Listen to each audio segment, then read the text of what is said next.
Hi, I'm Walter, I'm the Dutch Mentor. Welcome back to the Smart Performance Podcast, where S is for self-care, M for mindful growth, A for adaptive problem solving, R for rhythmic operation, T, of course, for building a thriving community, and P for performance.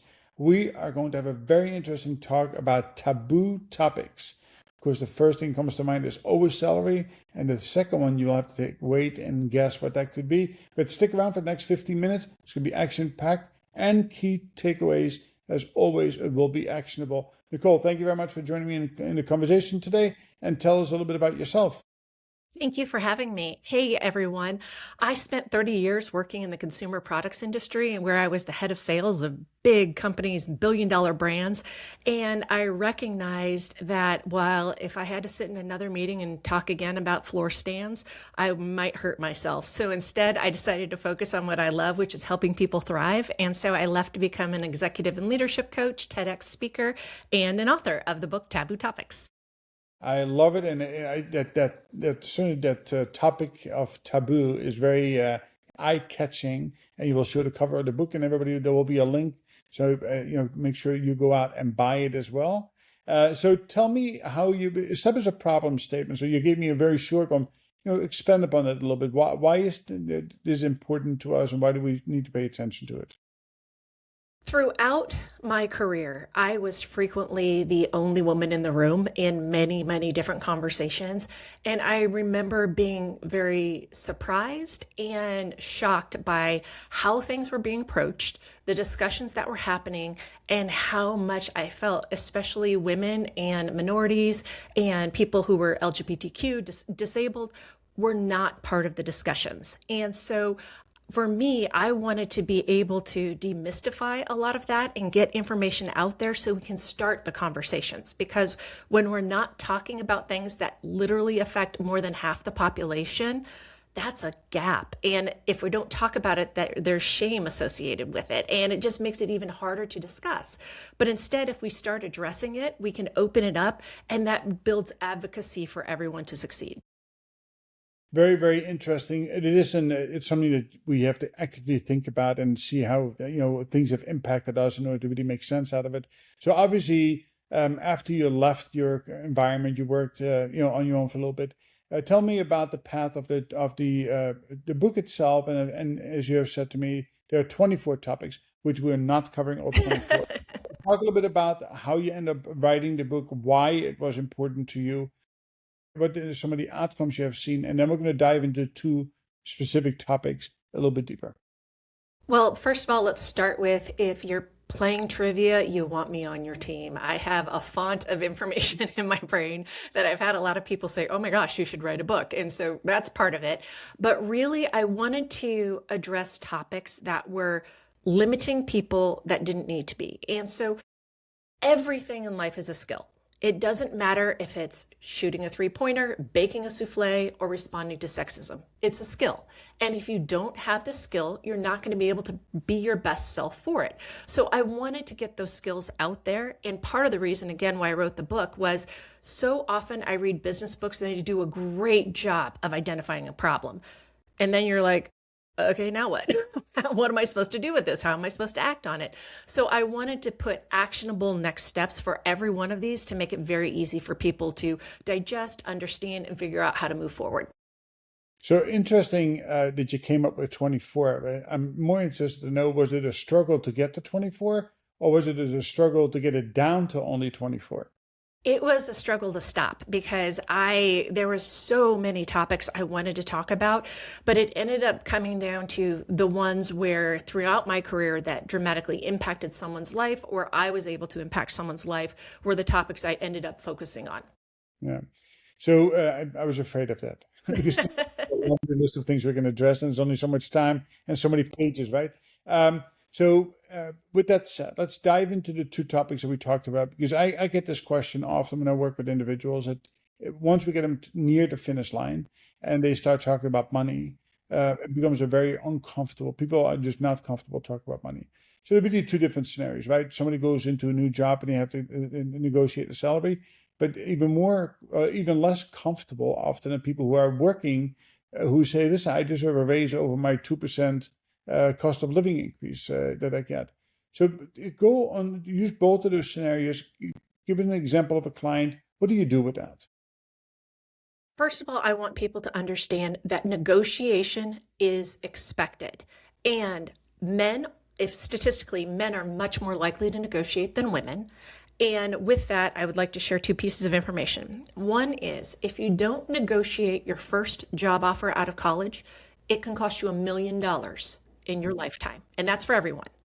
And then secondly, because of lack of negotiation, on ramps and off ramps, we're having kids, getting married, whatever else, having to follow someone's career, women lose $3.5 million over their lifetime. So first of all, I want people to be aware of that.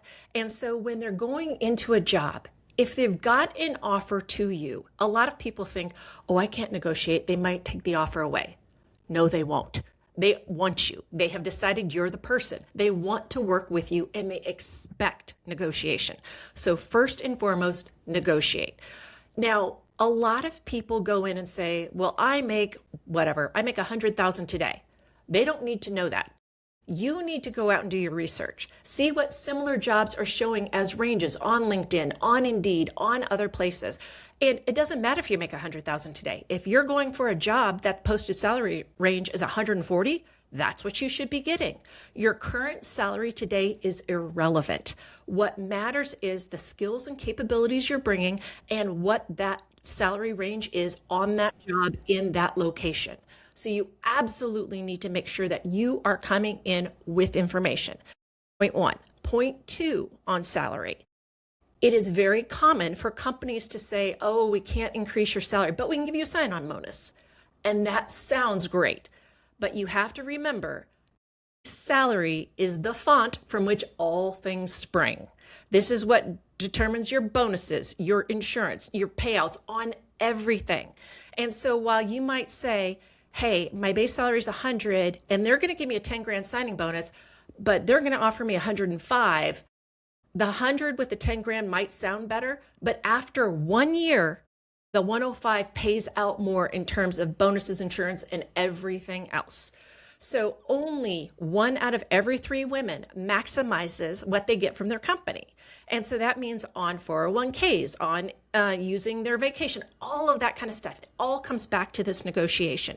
So make sure, in addition to negotiating, you come in with your data and are prepared, and that if at all possible, drive your base salary. That is the most important metric to raise. Now, I understand at times that's not possible, but there are many metrics they can give you that technically don't cost money. More vacation days. You can get a higher class of insurance. You can get a better computer. There's other things out there, but those are very far secondary to raising your base pay. Never forget, coaching and mentorship is another negotiation that often companies will pay for if you ask for it. And if they don't, and I love what you said, like $1 million left on the table if you don't ask or negotiate your first salary. Listen, it is so, people are so foolish in the sense I'm not willing to spend $5,000 on a coach or mentor, but I can leave that $15,000 a year raise on the table, which is worth $500,000, $600,000, $700,000 in a span of 10, 15, 20 years. Really, really powerful stuff. Most people don't really follow through on this, right? They get afraid, they get anxious. So what is the first strategy you teach them? So they know all the things we just talked about. What is the first thing? How can they tell a recruiter or tell the hiring manager, thank you, but I need to complete that sentence for me? So the recruiter and the hiring manager want to know what you're making now. They want to use that as an anchor. Never tell them that. So when the recruiter says, so what are you making? Always respond with the question of, well, what's the salary range on this role? And if they say, oh, I can't share that, then you say, that's when you say, well, then I'm looking to make X. You never share your current salary. So that's tip one. Tip two is I actually have a template of an email in my book, if you've already got the job, to ask your boss for a raise, because you need to go in with the information, be prepared, know if your boss will react better to written or in person. And I walk you through exactly how to do that, because the scenario of a new job offer versus a current job asking for more are two very different scenarios, but they come back to the same data, the market pay, the ranges, how your company did, all of that kind of stuff. So you more than anything, you have to go in prepared, because if you come in and just say, well, I deserve more without anything to back it up, that's so easy to say no to. But if you come in prepared with, here's what I over delivered, here's where I've taken on more, here's what's happened, and here's what's happening in the market, therefore I request a raise of X, it's a very different conversation. It is, yeah, very much so. I want to go back, take one step, because I think I missed out, or maybe not articulating it the right way, because people struggle with you and I on the telephone, and I'm making you an offer, and now you're like sweating bullets. Am I going to accept the job right in this moment, or what can I tell the person that I can feel good about, that I'm going to get back to you tomorrow morning after I have a discussion with my significant other? How can they handle that piece of the puzzle? Because a lot of anxiety is around that piece. It's actually really easy. All you have to do is say, oh my gosh, I am so excited. Thank you. I'm going to take the next 48 hours to dig into this. Can we schedule time on 2 days later to chat? Excellent. And so when you do that, you're expressing interest, you're showing that you're going to follow through. And by committing to a follow-up time, you're not just kicking them down the road, but you're giving them a defined timeline of which you're going to engage. Now, for those of you who are younger listeners, maybe graduated from college, it is 100% fair to say, I need to discuss this with my parents. It's okay to say that because you are young and you are still figuring things out in the world. So don't take any shame on that, because they are a huge resource for you. That's another one you can say too. Yeah. It is. Thank you for articulating it, because it is something so very important that people find the pressure to accept. And again, you're leaving $1 million potentially on the table, right? So don't be foolish, be brave instead. And don't go into that unprepared. Think about this scenario before you while you're interviewing, and certainly if you get to the later stages of that. All right, listen, I can talk more about this, but I think you did it well and did it justice for this particular stuff. So tell me about the second topic of interest of what is taboo. So that one we're going to talk about is the mental load. This is all the work that happens whether at work or at home to make it flow. So this is at work, it looks like planning the meetings, ordering the lunch, knowing who's allergic to what. This is necessary work, but it's work that disproportionately lands on women's shoulders.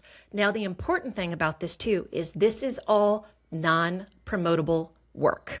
And so when you take this work up in your schedule, you're stepping away from work that will get you noticed and advanced, and instead doing work, again, it's necessary, but it's not going to help your career.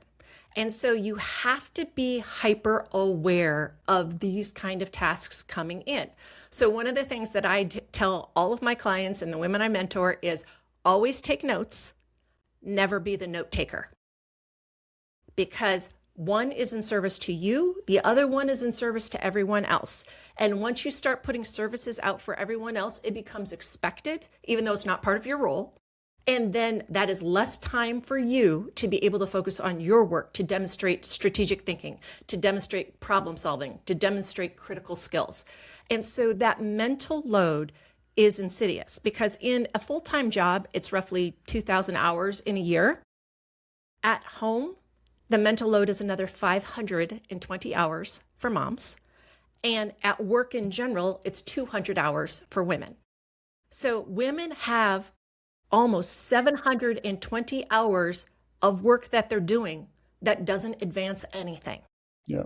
So you have to be hyper aware of that. And you're saying, okay, but how do I do that? Well, that's part of the challenge, is a lot of women don't even know the work they're doing.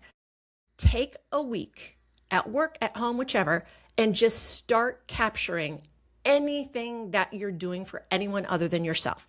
It can be picking something up at the printer. It can be doing the slides because you're so much better at it. Any of those kinds of tasks where you are taking on work for someone else, capture it and challenge yourself to capture it. And then at the end of the week, be like, this explains a lot, because a lot of this work you take on because you want to be a team player, you want to be nice, you want work to be pleasant, but it's not work you need to take on, and it's work that's limiting your future potential. Yeah, I do the same exercise. I call that value adding and non-value adding. And do I need to do it, or can somebody else do it, or does it need to be done at all? And I think that I can comfortably say with most people, I work 8 to 12 hours per week can be saved without even making a great effort to be able to say that. So real quick, the art of saying no, because the pressure is always there. Tell us about how you would advise your client on how to say no when somebody comes and asks you to participate, and you say, "Listen, plate is full. I just can't do it." But what is the right way of answering that question in your mind? Yeah, I think it depends on who's asking. But if it's one of the people who are like, "Oh, but you're so much better at blank, making the slides, whatever, than I am," that's when you can look at them and say, you know what, you're right. But if you don't ever try, you're never going to learn. And so this is a very easy way to deflect back without making yourself look bad or anything else. You can just deflect it back. If your boss comes to you and asks, that's when you say, okay, I understand this is something you'd like me to do. How does this rank in my priorities? What should I take off to take this on for you?